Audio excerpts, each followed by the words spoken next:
Siguiente consejo: no saturen sus UI View Controllers.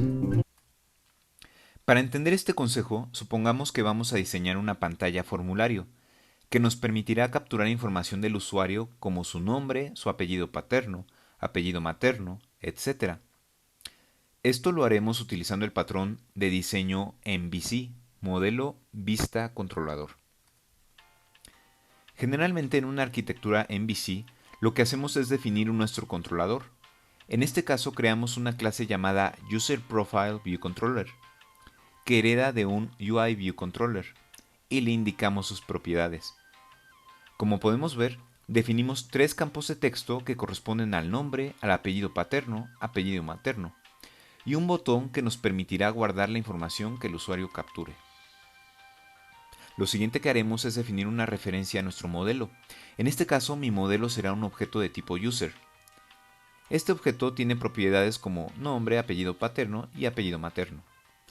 Ahora bien, ya que tenemos nuestros controles inicializados y nuestro modelo definido, lo siguiente que haremos es diseñar nuestra pantalla. Para ello, creo una función llamada SetUpUI, que nos permite personalizar nuestros controles, indicando sus dimensiones, la posición en pantalla, colores de fondo, etc. No es importante entrar en detalle sobre su implementación. Lo que sí es conveniente señalar es que esta función se manda a llamar en el viewDidLoad, es decir, una vez que nuestra vista se termina de cargar.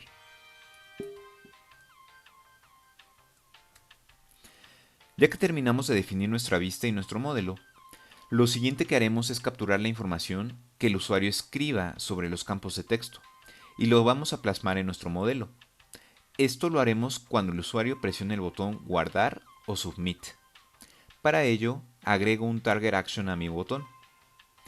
Esa línea de código lo que hace es que cada vez que el usuario presione el botón, se va a mandar llamar la función submitInfo. En submitInfo vamos a extraer la información de los campos de texto y plasmarlas en constantes. Por ejemplo, creamos una constante llamada name que va a tener el texto que se capture en el campo de texto nombre, y lo mismo vamos a hacer para el apellido paterno y materno. Ya que tenemos estas constantes, lo siguiente que haremos es actualizar las propiedades de nuestro modelo.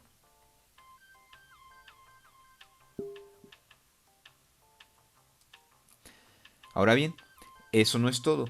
Muchas aplicaciones requieren que validemos la información, porque no podemos permitir que el usuario capture caracteres especiales o números en campos de texto como lo es el nombre o los apellidos. Entonces, para validar la información, voy a hacer uso de una función del UI TextField Delegate llamada TextField should change characters replacement string. Esta función se va a mandar llamar cada vez que el usuario agrega o quita un carácter de algún campo de texto. De hecho, aquí podemos observar cómo esta función recibe tres parámetros. El que nos interesa es el primero, el campo de texto.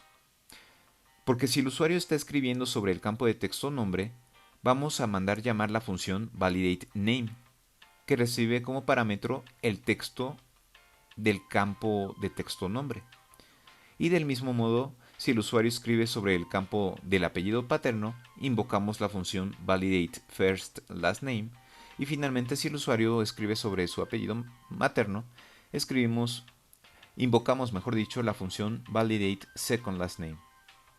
Estas funciones van a devolver un booleano, es decir, un valor verdadero si el usuario ingresó la información correcta, o van a devolver falso si ingresaron información como caracteres especiales o números. De hecho, cuando sea falso, el usuario no va a poder seguir escribiendo. Claro está que esta función TextFields should change characters no se va a mandar llamar automáticamente. Tenemos que indicar quién va a ser el delegado o el UI TextField Delegate de nuestros campos de texto. O dicho en otras palabras, falta indicar qué clase va a responder a eventos que se hagan sobre los campos de texto. Por ello, en alguna parte de mi función setupUI, indico que el delegate va a ser el propio User Profile View Controller.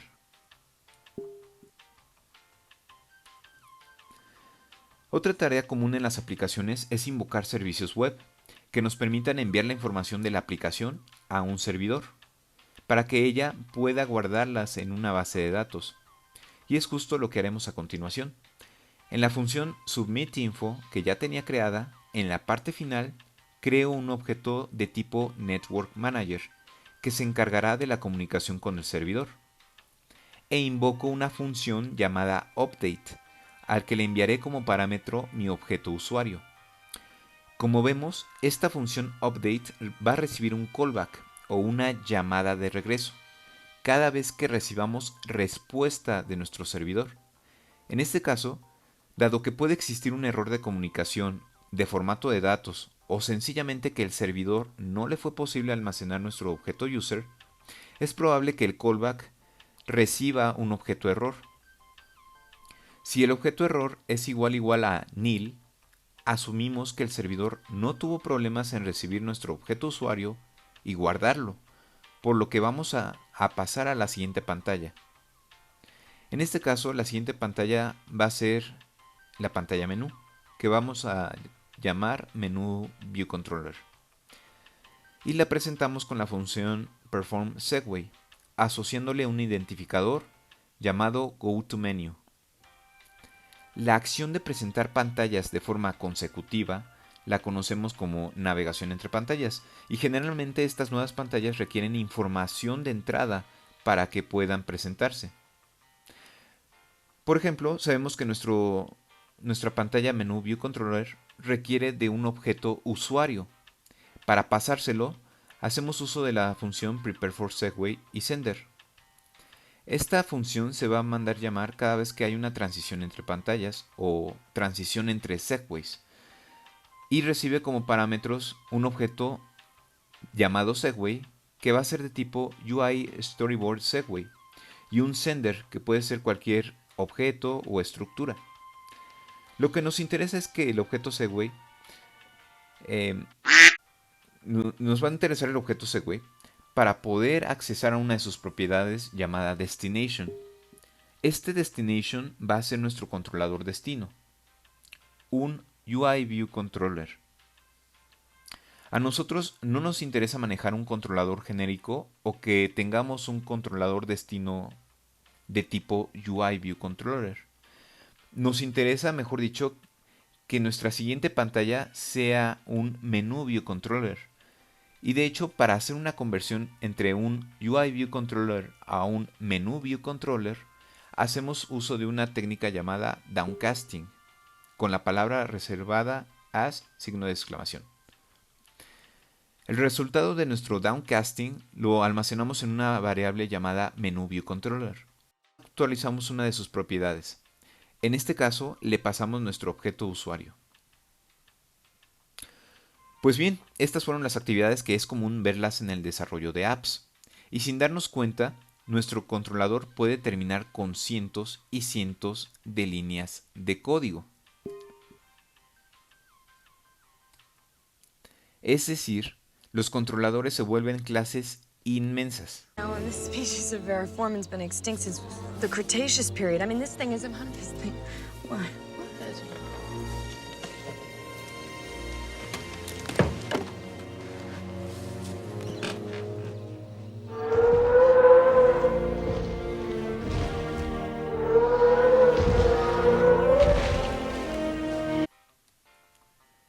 ¿Por qué llegamos a este punto?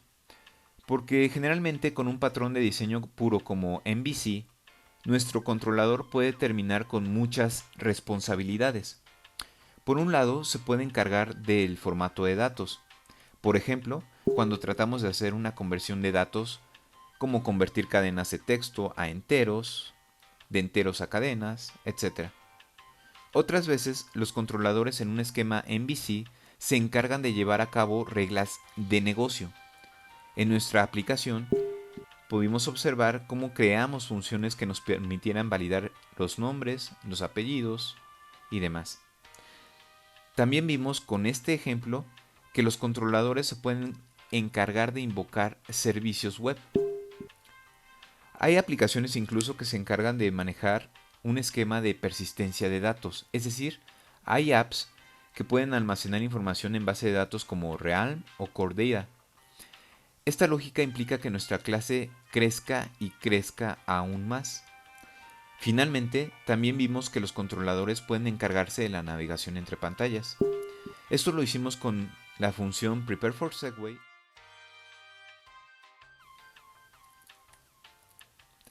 Este problema de tener controladores inmensos lo conocemos como Fat Controllers.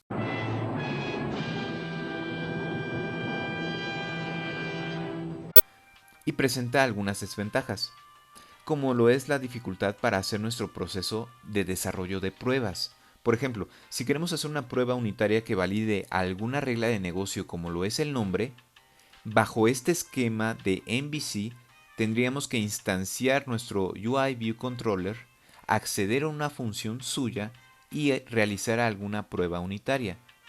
Este proceso es un poco práctico. No imposible, pero poco práctico. Otra desventaja es que no hay una clara separación de responsabilidades. Nuestro Fat Controller se encarga de tantas cosas que no resulta obvio saber qué parte se encarga del formato de datos, qué parte se va a encargar de desplegar los controles en pantalla o qué parte va a realizar las reglas de negocio. Otra desventaja es que se complica, se dificulta darle mantenimiento a nuestro controlador. Por ejemplo, si nuestro controlador maneja una tecnología o cierta base de datos como Core Data y decidimos cambiarla, bajo este esquema de MVC nos vemos obligados a realizar un cambio o una refactorización a nuestra clase. Entonces, vale la pena preguntarnos, ¿qué podemos hacer para resolver este problema de los Fat Controllers? Y la respuesta es que existen muchas soluciones que podemos implementar, pero la mayoría de ellas, si no es que todas, se basan en el principio de delegación. Es decir, nuestro UIViewController le va a pedir ayuda a otros objetos para llevar a cabo ciertas tareas. Por ejemplo, un objeto nos puede ayudar a validar los datos ingresados.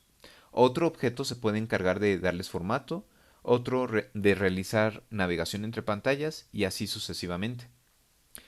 Ejemplos de delegación son los Child View Controllers, que es agregar controladores hijos a controladores padres. O también podemos adoptar una nueva arquitectura como MVVM o Viper. En el siguiente video veremos en qué consiste la arquitectura MVVM y las ventajas que presenta con respecto al esquema MVC.